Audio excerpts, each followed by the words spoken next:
Salut mec, aujourd'hui quelque chose qu'on n'a encore jamais eu dans l'atelier, quelque chose avec lequel je me suis jamais... si, un engin sur lequel je me suis jamais penché, ça m'a jamais intéressé uniquement à cause du prix. Ce sont des engins qui sont vendus très cher, qui sont rikiki, et ça, moi, ça passe pas. Même s'ils sont super bons, à un moment quand c'est petit, c'est pas possible. Nous avons ici donc un cadeau de Tonton Hal. Tonton Casse-Cou aussi, on peut l'appeler, puisqu'il est motard et il s'est ramassé la citrouille. Il va bien, rassurez-vous. Et il s'est excusé d'avoir envoyé ce cadeau en retard parce qu'il s'est planté. Qui c'est qui fait ça? Tu t'es planté, t'as pas à t'excuser, Véran. Hein? Voilà, tu t'es planté, c'est des choses qui arrivent et c'est mieux quand ça arrive pas. Après, quand ça arrive, quand tu t'en sors, c'est sympa. Salut Manu, je t'avais dit il y a quelques temps que je t'enverrais cette mini Z. Ceci est une mini Z, vous avez bien lu le titre de la vidéo, un peu à la bourre du coup à cause d'un accident de moto. Pour l'histoire, c'était une machine donnée par un client qui ne s'en servait plus, elle était totalement démontée. Je l'ai remontée comme j'ai pu et elle tourne. Et tout un tas de pièces et deux micro-modèles, encore des engins en plus, j'ai tout laissé car j'en ai pas l'utilité. Alors, on a ici... Regarde ça. Et on a envoyé carrément la sacoche avec. Team Kyosho. On a une petite boîte avec des pneus. La vache, 12,80 € les 4 pneus. Ça fait mal. 16 €, t'as une paire de pneus GRP 1/8. Et là, tu te retrouves juste avec ça. Ouh, ça fait mal. Des jantes, des pièces de l'engin, un échappement métallique, des petites batteries, de l'huile, etc. Donc de la petite fourniture pour l'entretenir. Et alors ça aussi c'est marrant. Chez Kyosho, regarde, la poignée est de ce sens, hein. Vous me suivez les mecs, hein. Kyosho. Et pourtant, l'ouverture se fait par en bas. Pour moi, il y a quelque chose de travers sur ce sac. Normalement, ça devrait être comme ça. Alors, là-dedans, on a les petits tiroirs en carton. Ça aussi, c'est un truc qui m'a toujours troué le cul. On ne peut pas dire autrement. Sur ces sacs de transport, les RC, on les salit et on se retrouve avec des tiroirs en carton. Tu vois, ça devrait minimum être quand même du carton, en fait du plastique ou quelque chose. On a l'empreinte là-dedans exactement pour la radio Perfex. Quand tu vois la taille de ce machin pour de la mini Z, même à l'époque déjà, c'était de l'hérésie. Honnêtement, il n'y avait aucun intérêt que ces radios soient aussi grosses, même à l'époque. Et là-dedans, nous avons une mini Z, donc Viper. Et là, j'invite évidemment tous les pros de la mini Z à mettre leur grain de sel. N'hésitez pas les mecs. Attention, je ne dénigre pas Kyosho et les mini Z.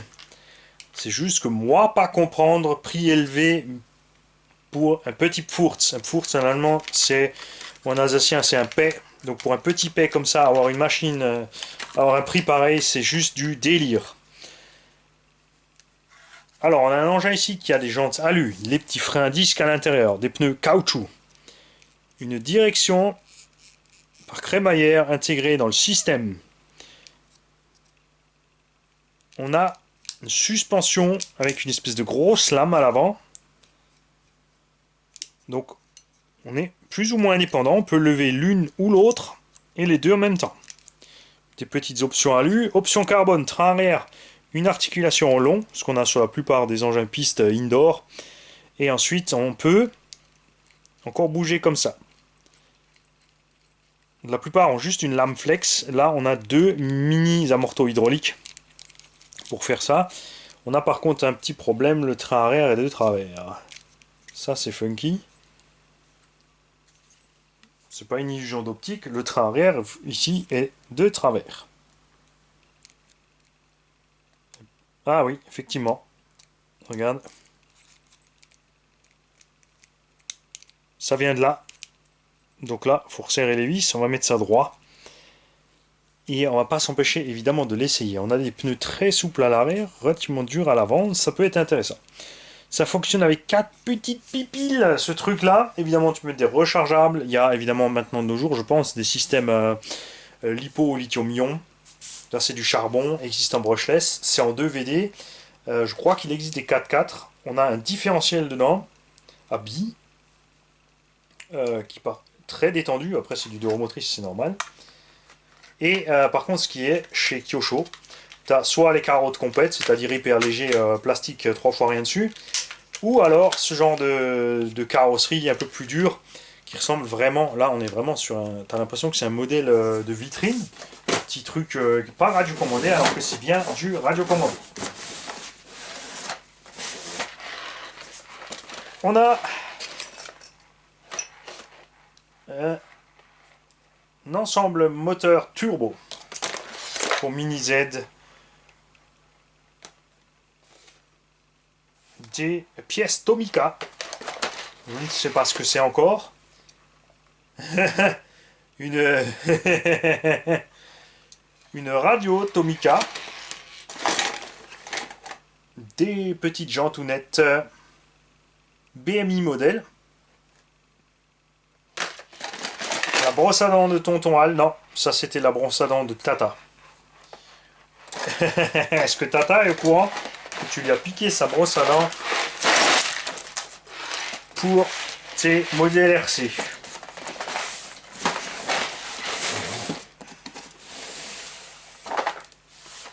Ensuite, on a, waouh, la tonne de pipiles rechargeables qui va avec. Ça doit être pour la radio, parce que dans la machine, il nous faut ça.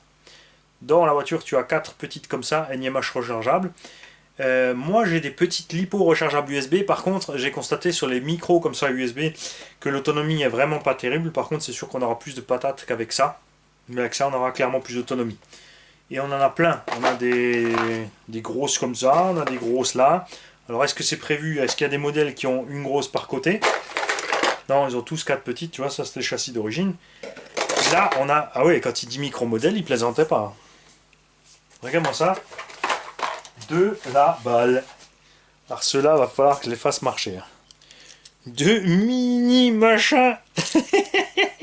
Regarde ça. 2 roues motrices, d'après le même principe. Bon, évidemment, il n'y a pas de diff, il n'y a rien. La petite direction à bloquer devant. C'est plus petit que les Q32. Ah la vache. Il faut que j'arrive à faire marcher ce machin. Regarde le petit machin Tommy. Avec la méga antenne rétractable. Ça, franchement, c'est génial. Le bouton on-off et marche avant et direction. Tomica Bit Chargé. Et tu peux rentrer l'antenne. Non, c'est délirant ce machin. Et là, on a de toute évidence un système de charge. On verra si on a tout ce qu'il faut. C'est apparemment prévu avec un espèce de truc où tu peux... Waouh! C'est pour la bagnole. Regarde. Tu poses ta caisse comme ça dessus. Bouge pas, bouge pas, bouge pas. Vous fendez pas la gueule, non, je vais pas la casser.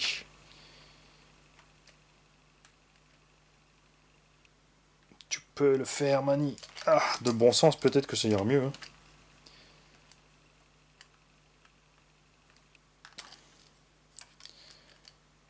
A few hours later. Alors, on a 2 petites clampes en plastique là. Voilà. Et hop, c'est comme ça que tu la recharges. C'est du délire. J'ai vu, là, regarde. Voici la batterie qui fait fonctionner cette machine. C'est plutôt un condensateur qu'une batterie. Et vu le look de la chose, c'est pas tout jeune. Hein. Donc ceux qui ont des informations sur les petites micro-machines Tomica, les mecs, je veux toutes les infos. Évidemment, il me dire ouais, toi tu nous dis toujours regarde sur Google. Ouais, mais moi j'ai des milliers de questions à répondre. Vous, chacun chez vous, vous n'en avez qu'une. La mienne. Non, bien sûr, il n'y a pas que moi au monde quand même. Là, on a des notices. Alors, est-ce qu'on a des notices des petites Tomica ou est-ce que c'est juste la Mini Z? Donc ça c'est l'option Rollshock 7 pour l'avant. L'option du petit bulkhead. Mini Z, mini Z, mini Z. Mini Z, mini Z, mini Z. Nous n'avons que ici des informations sur les mini Z, pas sur les petites Tommy. Alors un grand merci Tonton Al. On va mettre ça en route, c'est sûr. Et d'ailleurs à ce sujet-là, si j'avais su que... Enfin, à un moment j'avais vu les mini Z, il y a une boîte allemande qui débarrassait ces mini Z. Et elle les vendait entre 75 et 100 euros. Ouais, c'est vrai. J'aurais pu en avoir des dizaines. J'en avais franchement rien à fiche de ces caisses, donc je ne me suis pas penché dessus. Et quand j'ai vu le prix un peu plus tard de ce que c'est vendu réellement, entre 180 et 300 euros, selon les modèles, et ils avaient bien toute la gamme, entre 75 et 125. 75 c'était les petits à 150, et 125 les gros à 300. J'aurais pu en prendre des dizaines, j'aurais pu rafler tout le lot. Et je pensais pas qu'il y avait un tel engouement pour ce genre de petite machine. Et je verrai après les tests si c'est compréhensible ou pas. C'est vrai que c'est cool pour les fans de mini tuning, tout ça, qui ont des petits espaces restreints. On peut pas parler de petit budget parce que 300-400 euros pour une mini machine comme ça, je préfère partir avec un buggy 1/8 à ce prix là, c'est sûr. Mais quand on aime, faut pas réfléchir, c'est comme ça. Salut à tous, bonne journée, merci Tonton Al.